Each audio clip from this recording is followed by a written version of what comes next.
Hello दोस्तों, मेरा नाम हरिओम है और मैं आपको इस वीडियो के माध्यम से राजनीतिक सिद्धांत के बारे में बताने की कोशिश करूंगा। जैसा कि आप सब जानते हैं और एक धारणा भी है कि कभी हम जब किसी चीज़ को समझने की कोशिश करते हैं तो सबसे पहले क्या करते हैं कि उस शब्द का संधि विच्छेद कर देते हैं। ठीक उसी तरीके से सबसे पहले जब हम राजनीतिक सिद्धांत की बात करेंगे तो राजनीति और सिद्धांत को अलग अलग करेंगे, जैसा कि मैंने यहाँ स्ट्रक्चर में किया हुआ है। राजनीति अलग और सिद्धांत अलग। सबसे पहले हम समझने की कोशिश करेंगे कि राजनीति क्या होती है, उसके बाद हम देखेंगे कि सिद्धांत क्या होता है, उसके बाद हम दोनों शब्दों को एक साथ मिलाकर समझेंगे कि वास्तव में राजनीतिक सिद्धांत का अर्थ क्या होता है। आइए स्टार्ट करते हैं। सबसे पहले जैसा कि मैंने बताया कि राजनीति सिद्धांत दोनों को अलग अलग कर दिया है मैंने। फिर यहाँ राजनीतिक, जिसको मैं आगे बताऊंगा कि किस तरीके से हम राजनीति को समझेंगे। राजनीति की दो परिभाषाएं हम समझनी चाहिए एक तरीके से। एक सामान्य अवधारणा के तौर पर, एक जो विचारक हुए हैं उनके दृष्टिकोण। सामान्य अवधारणा क्या होती है, सबसे पहले हम बात करते हैं इसकी। तो सामान्य अवधारणा, जब हम किसी नॉर्मल व्यक्ति से, किसी सामान्य जन से जब हम बात कर रहे होते हैं और जब हम उससे कहेंगे कि आप राजनीति से क्या समझते हैं, तो सबसे पहला जो आपको जवाब मिलेगा वो यही होता है कि चुनाव लड़ना, वोट डालना, इस तरीके की जो प्रक्रियाएं होती हैं वो एक राजनीति कहलाती हैं। और कुछ लोग ऐसे भी आपको मिलेंगे जो ज़्यादातर ये कहेंगे कि राजनीति में मेरी कोई दिलचस्पी नहीं है, बहुत गलत जगह है, ठीक है, या फिर दलगत लाभ, उन सब चीज़ों के लिए आप राजनीति में जाते हैं। लेकिन क्या वास्तव में इसी तरीके को राजनीति कहा जाता है? हम इसी चीज़ को समझने की कोशिश करेंगे कि वास्तविकता क्या है और जो लोगों की धारणाएं हैं वे क्या हैं। आइए तो अब हम बात करते हैं राजनीति के दृष्टिकोणों की। इसमें पहला जो दृष्टिकोण आता है वो यूनानी का है, दूसरा उदारवाद, मार्क्सवाद, सर्वकल्याणवाद और पांचवा शक्ति के रूप में राजनीति। इसमें से हमारा जो चौथा भाग है सर्वकल्याणवादी, इन लोगों की जो विचारधाराएं हैं वो तीन तरीके से विभाजित की गई हैं, यूनानी, उदारवाद और समुदायवाद। उसी तरीके से शक्ति के रूप में जो विचारधारा है उसको तीन भागों में विभाजित किया गया है, राजनीतिक, सिद्ध, आर्थिक और विचारधारात्मक। अब इनको हम आगे विस्तार पूर्वक समझने की कोशिश करेंगे कि वास्तविकता में इनके द्वारा क्या कहा गया है, इनका क्या वास्तविक अर्थ होता है। तो जैसा कि आप देख रहे होंगे, मैंने यहाँ राजनीति सिर्फ एक शब्द लिया है, राजनीति, उसमें जन अवधारणाएं जो मैं बता चुका हूँ। अब उसकी बात करेंगे अर्थ की। अर्थ क्या होता है? तो जैसा कि मैंने बताया था कि राजनीति की जो अवधारणा है वो अलग अलग लोगों के अलग अलग विचार हैं। जैसा कि सामान्य लोग अलग तरीके से समझते हैं कि राजनीति क्या होती है, तो इसी बात को कुछ किताबी लैंग्वेज में इस तरीके से कह सकते हैं कि राजनीति की अवधारणा अज्ञान और निरर्थकता से भरी हुई है। वास्तव में अगर एक देखा जाए तो हम सब लोग एक तरीके से राजनीतिज्ञ हैं, यानी हम जो कुछ भी करते हैं, जैसे आप कभी घर से कुछ सामान लेने जा रहे हैं बाहर, तो हम सबसे पहले एक लिस्ट तैयार करते हैं, यानी एक नीति बनाते हैं कि कोई चीज़ हमें लेनी है, कितनी लेनी है, कहाँ से लेनी है। इस तरीके का जो एक स्ट्रक्चर हम बनाते हैं पहले से ही, वो एक तरीके की राजनीति होती है। ठीक है दोस्तों, आइए अब हम बात करते हैं जो पहला दृष्टिकोण है, यानी कि यूनानीवाद। ये लोग राजनीति के बारे में क्या कहते हैं? तो इनका मानना ये है कि अंग्रेजी पर्याय शब्द जो पॉलिटिक्स है का मूल ही यूनानी भाषा पॉलिस शब्द से आया है। पॉलिस का अर्थ होता है जनता या आपका समुदाय। अरस्तु आप आगे पढ़ेंगे या आपने पढ़ा होगा तो अरस्तु हैं जो वो कहते हैं कि हर ऐसी चीज़ राजनीति है जो किसी समुदाय के लिए, किसी व्यक्ति के लिए आपके द्वारा की जाती है, या उनकी ही भाषा में समझने की कोशिश करें तो अरस्तु की दृष्टि में ऐसी हर चीज़ राजनीति है। कहा जा सकता है कि जो व्यक्ति समुदाय में नहीं रहता वह या तो ईश्वर है या पशु, ऐसा उन्होंने कहा था। उन्होंने कहा कि बुनियादी तौर पर मनुष्य राजनीतिक प्राणी है। आइए दोस्तों आगे पढ़ते हैं। उदारवादी दृष्टिकोण जो है वो क्या मानता है राजनीति को बेसिकली, तो उसका मानना यह है कि विभिन्न हितों के माध्यम सामंजस्य स्थापित करने के रूप में, यानी जो राजनीति है उसको विभिन्न हितों के माध्यम सामंजस्य स्थापित करने के रूप में देखा जाता है। उनका मानना यह है कि जो व्यक्ति है, जो मनुष्य है, वो एक तरीके का स्वार्थी है। वो सिर्फ अपना हित जानता है, और अगर हर व्यक्ति अपना अपना हित देखेगा तो दोनों लोगों में, या जो समुदाय है या जो लोग हैं, उनके बीच में टकराव होना एक आम बात हो जाएगी, जिसकी वजह से क्या होगा कि हमारे जो समाज है वो अस्त व्यस्त हो जाएगा। इस अस्त व्यस्तता को कौटिल्य ने मस्त न्याय के तौर पर भी बताया है। जब आप उन्हें पढ़ेंगे तो आपको ये शब्द मिलेगा। उसके बाद वो बताते हैं कि राजनीति ऐसी संघर्ष की स्थिति को संभालने और सुलह का प्रबंध सुनिश्चित करने की सामाजिक प्रक्रिया का एक अंग है।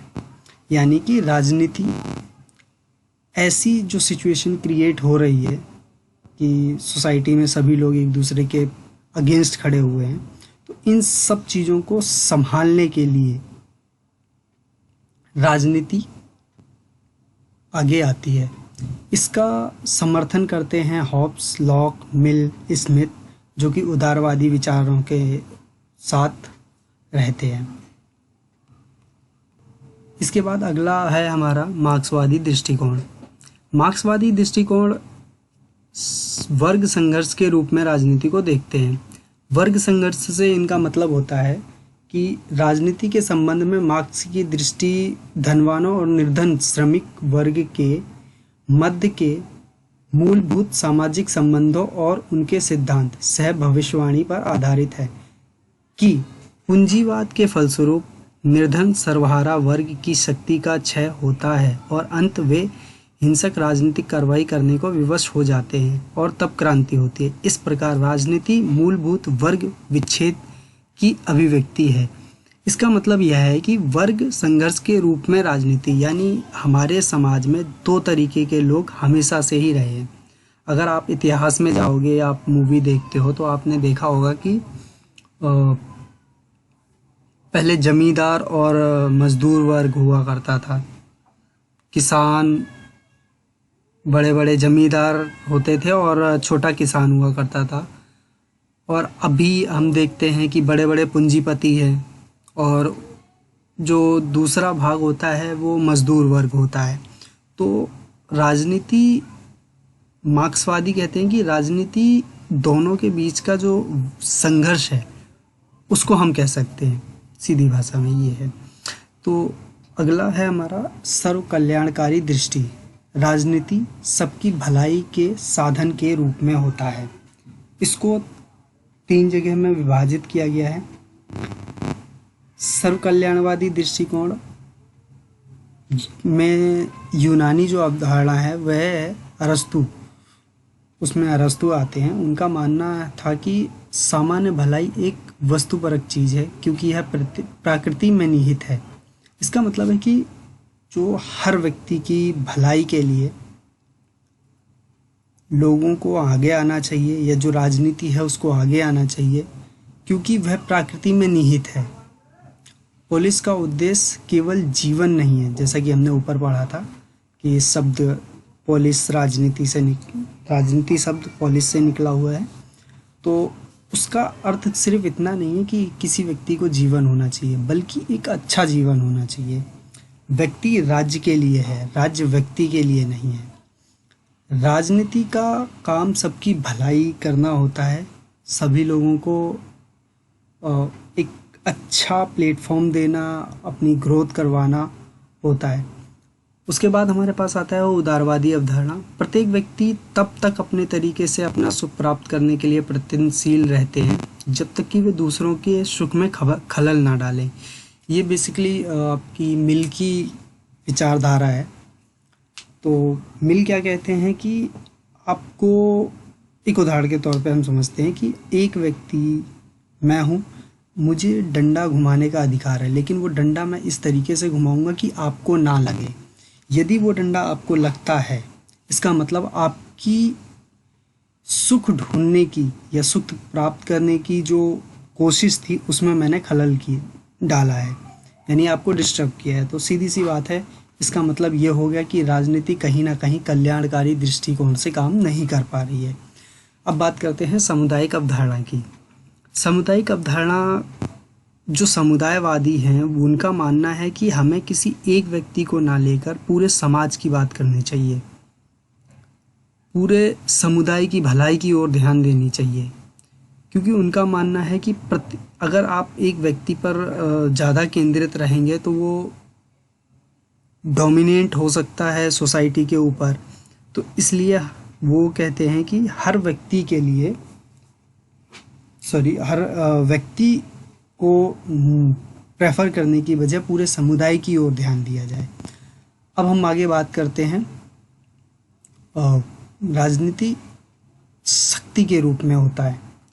तो राजनीति शक्ति के रूप में कैसे होता है, आपने इसको 3 तरीके से विभाजित किया गया है, जैसे कि आप देख रहे हैं। राजनीतिक शक्ति, आर्थिक शक्ति, विचारधारात्मक शक्ति। राजनीतिक शक्ति बेसिकली ये बताता है कि आपके साथ, जैसे पुलिस है, एक स्टेट की पावर होती है जो काम करवाती है, ठीक है। जैसा कि मैंने यहाँ लिखा है, राजनीतिक दंड और राजनीतिक सत्ता को राजनीतिक शक्ति कहते हैं। और लोकतंत्र में नीतियाँ व आज्ञा न मानने वालों को दंड देने के लिए इसी शक्ति का प्रयोग किया जाता है, चाहे परिणाम कुछ भी हो। आजकल जैसे आप देख रहे हो कि गवर्नमेंट ने लॉकडाउन किया हुआ है, बट कुछ लोग हैं जो नहीं मान रहे हैं, कुछ इश्यूज़ होते हैं उनके साथ, किसी को प्रॉब्लम भी होती है बट किसी को नहीं भी होती है। कुछ लोग घूमने भी जाते हैं, जैसा कि आप लोग टीवी न्यूज़ में, वीडियोज़ में देखते रहते होंगे। तो सरकार फिर उसके लिए क्या करती है, पुलिस को ये पावर देती है, शक्ति देती है कि वो इस सब चीज़ों को कंट्रोल में, नियंत्रित में लेकर आए। तो उसके लिए वो क्या करते हैं, उसके लिए वो यहाँ ये डंडे का प्रयोग करते हैं, ठीक है दोस्तों। तो आगे बात करते हैं हम आर्थिक शक्ति की। आर्थिक शक्ति में क्या है कि आपने देखा होगा कि बड़ी बड़ी कंपनियां जो हैं वो किसी पॉलिटिक्स पार्टी को डोनेशन दे रहे हैं, या कुछ ऐसे कुछ एथिकल वर्क भी होते हैं, कुछ अनएथिकल वर्क्स भी हो सकते हैं जो वो करते हैं। जैसे कि आर्थिक शक्ति के धारक दूसरों की अधीनता उन्हें पुरस्कृत देने का लोभ देकर करते हैं। यानी हमारे पास अगर पैसा है तो हम कोई भी काम करवाना चाहें वो आसानी से हो सकता है। जैसे कि आप कोई गरीब आदमी, अगर मतलब ज़्यादातर केस इस तरीके के आते हैं, तो इसलिए मैं ऐसा उदाहरण दे रहा हूँ कि कोई भी काम अगर आप करवाने जाते हैं और अगर आप वहाँ रिश्वत देते हैं तो वो काम की पॉसिबिलिटी होती है थोड़ी ज़्यादा हो जाती है।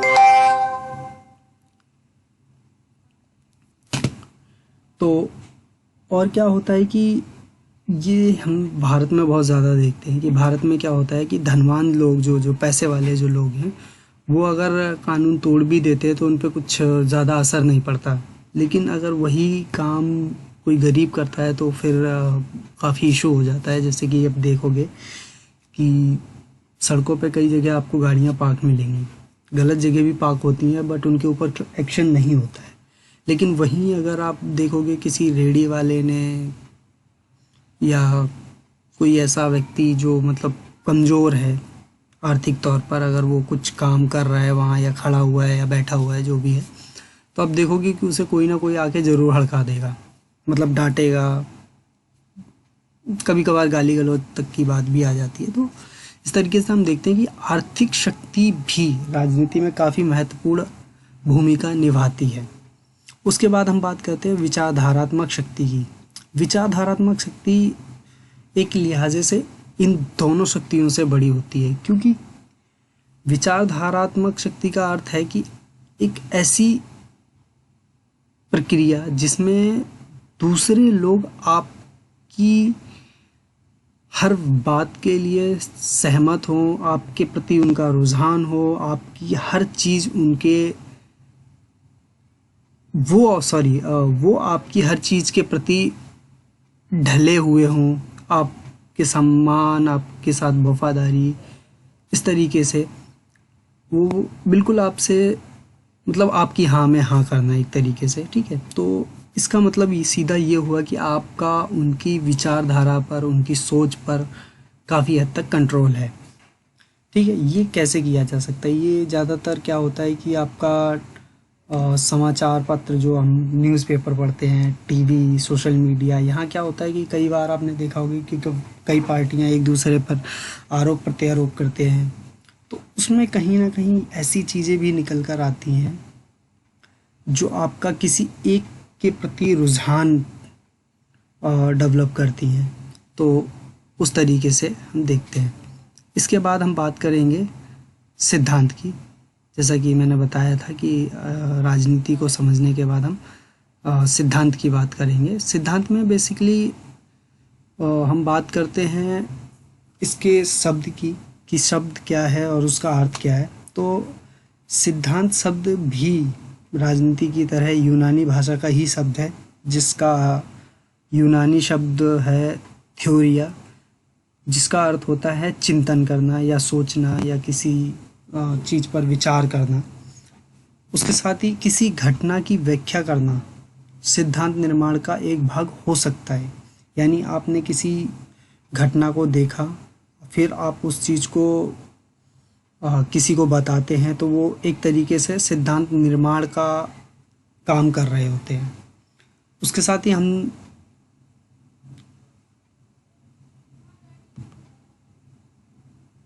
अर्नोल्ड ब्रेस्ट की परिभाषा भी समझ लेते हैं कि वो क्या कहते हैं इसके बारे में।